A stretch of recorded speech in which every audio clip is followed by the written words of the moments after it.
yêu lời Thiên Chúa dành cho tôi, cho những ai tìm kiếm Ngài. Tình yêu lời Thiên Chúa dành cho tôi mãi không đổi thay. Nước mắt sẽ lên vui mừng, mọi đau đớn sẽ lên an lạc. Tình yêu lời Thiên Chúa dành cho ai tin Ngài.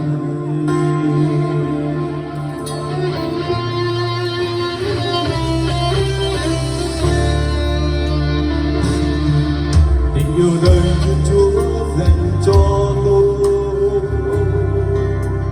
cho những ai tìm kiếm Ngài. Tình yêu lời Thiên Chúa dành cho tôi mãi không đổi thay. Nước mắt sẽ lên vui mừng, mọi đau đớn sẽ lên an lạc. Tình yêu lời Thiên Chúa dành cho ai tin Ngài.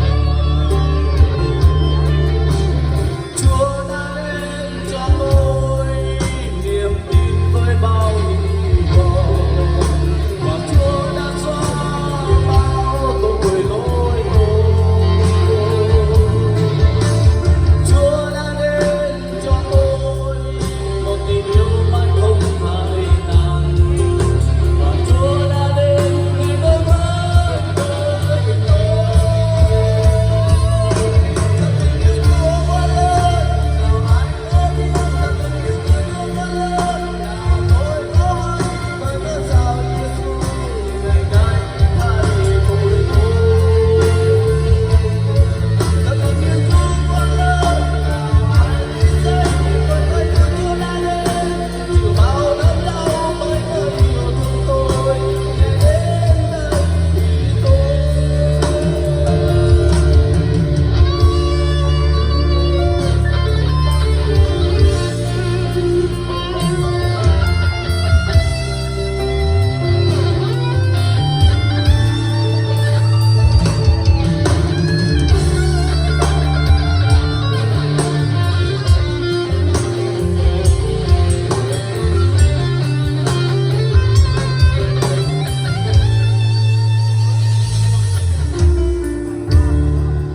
Tình yêu lời Thiên Chúa dành cho tôi, cho những ai tìm kiếm Ngài. Tình yêu lời Thiên Chúa dành cho tôi mãi không đổi thay.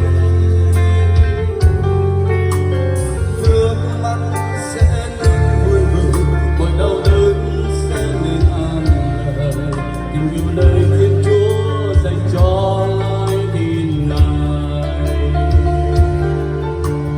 Chúa đã đến cho tôi niềm tin với bao hy vọng, và Chúa đã xóa bao tội lỗi tôi. Chúa đã đến cho tôi một tình yêu mãi không phai tàn, và Chúa đã đến để đến với tôi. Thật tình yêu Chúa quá lớn, nào ai có biết. Thật tình yêu Chúa quá lớn, nào tôi có hay bởi cớ sao Giêsu ngày nay thay tôi thôi. Thật tình yêu Chúa quá lớn, nào ai biết rằng bởi cớ Chúa đã đến chịu bao đớn đau bởi cớ yêu thương tôi, để đến đây vì tôi. Chúa đã đến cho tôi niềm tin với bao hy vọng, và Chúa đã xóa bao tội lỗi tôi. Chúa đã đến cho tôi một tình yêu mãi không phai